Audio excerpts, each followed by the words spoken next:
モ活時間の記録 Vlog。今回は SD ガンダム BB 戦士ナンバー217 SD ガンダム G ジェネレーション F のキットガンダムマーク2ティターンズ仕様を作っています。2001年に発売されたキット、塗装パートです。水性アクリル塗料フリーハンド筆塗り動画です。素組みで作ったパーツはミスタースーパークリア艶消しを吹きかけ塗装の下地を作ってあります。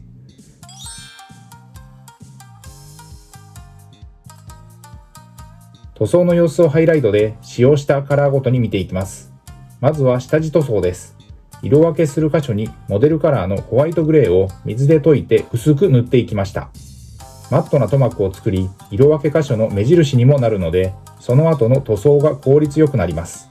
一手間ですが、この下地塗装は欠かせません。素組みのパートで付属パーツの下地塗りは終わっているので、このパートでは本体パーツの下地塗装です。工程は下地塗りから上塗りの大きく2段階です。今回の塗装で使用した塗料はこちら。このパートで塗装に要した時間は約60分でした。色分けの1色目は明るい緑です。モデルカラーのライトグリーンです。ビームガン、そして頭部パーツに塗りました。ディティールの塗り入れになるので、極細筆を使って丁寧に塗りました。これも細かい箇所です。ゲームカラーのゴールドイエローです。黄色は隠蔽力には課題のあるカラーなので、先に塗った白の下地が功を奏した感じです。ファレホは世界水準で最高級の水溶性アクリルカラーと言われ、筆塗りによる塗装が滑らかに、筆ムラも出にくく、広い範囲に塗装ができます。ここでビームサーベルを塗りました。ゲームカラーのスクイッドピンクを使っています。ここは思い切って一気に塗りました。ファレホの隠蔽力が強いのは、顔料の含有量、比率が高く設計されているということと、その粒子一つ一つが細かく、そのため均一に塗れるという特性を持っていることによります。モデルカラーのダークグレーです。濃い色味のグレー、フェイスに主に使用しています。ゲームカラーのブラッディレッドです。腰部のパーツ、バーニアスラスター、シールドなどに、鮮やかな赤カラーです。均一な色塗りになるように、ウォーハンマーカラーのテクニカル、溶剤塗料のラーミアンメディウムを水で薄めて使いながらペイントをしました。次に青の色分けをしました。ゲームカラーのエルフィックブルーです。明るい紺色というイメージのカラーです。脚部、胴回り、腕部、ライフル、シールドの色分けに使っています。このカラーが入って色分けが洗練されてきた感じです。ゲームカラーはファンタジックな特別色で、人物、モンスター系フィギュアに適した鮮やかな色をメインとしています。粘度はやや低め、隠蔽力や塗膜は強い特徴を持っています。水溶性で無臭、速乾、均一で色ムラが出にくい、マットな仕上がり、これらが何といってもファレホの魅力です。ガンダムマーク2は RX78 ガンダムの正当な後継機として、ティターンズの拠点、グリプスで開発された連邦製モビールスーツでした。トライアルで作られたのは黒に塗られた3体。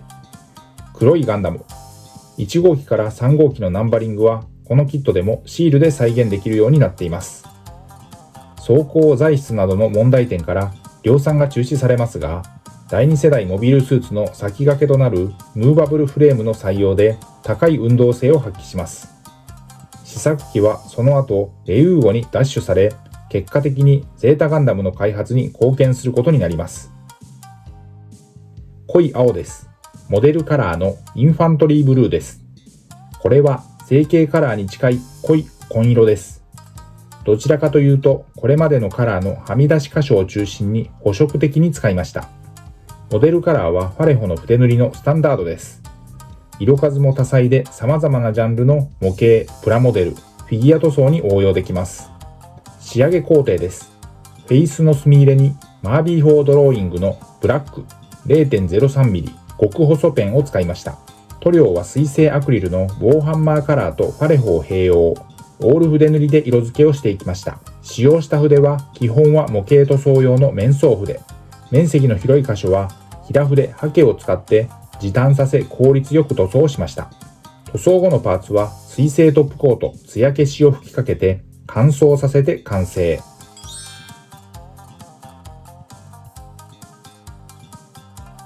色塗り終わった各パーツを組み上げていきます。胸パーツと腰パーツを接続しました。右足、左足と脚部をジョイントしました。バンブを作ります。手を取り付けました。このタイミングで右肩にシールを貼り付けています。今回は右のエンブレムシールのみ貼りました。本体に接続します。次は左腕を作ります。左腕には同じくエンブレムのシールを貼り付けたシールドを取り付けました。左腕を本体に接続しました。フレキシブルバーニアスラスターを背中に取り付けました。バルカンポッドを頭部に取り付けます。頭部を本体にジョイントして完成です。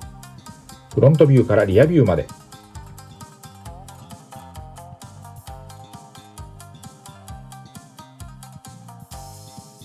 右手を乾燥してハイパーバズーカを持たせました。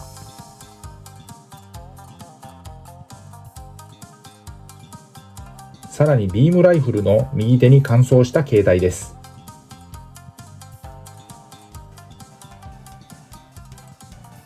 これまでの制作記録からガンダムマーク2は初期 BB 戦士ナンバー13で G ディフェンサー付きスーパーガンダム変形仕様で1988年にリリースされています。今回の G ジェネ版はそのリメイク版ということにもなります。マーク2の機体の仕様をもとに開発されたゼータガンダムです。BB 戦士ではナンバー198、G ジェネ0のシリーズで初登場しました。大気圏突入や高速巡航が可能なウェーブライダー変形ギミックあり、造形、デザインもなかなか秀逸なキットです。ということで今回は SD ガンダム BB 戦士ナンバー217、SD ガンダム G ジェネレーション F のキット、ガンダムマーク2ティターンズ仕様、塗装のパートでパーツを水性アクリル塗料フリーハンド筆塗りでした。ご視聴ありがとうございました。次回の動画をお楽しみに。チャンネル登録、高評価、引き続きの応援のほどよろしくお願いします。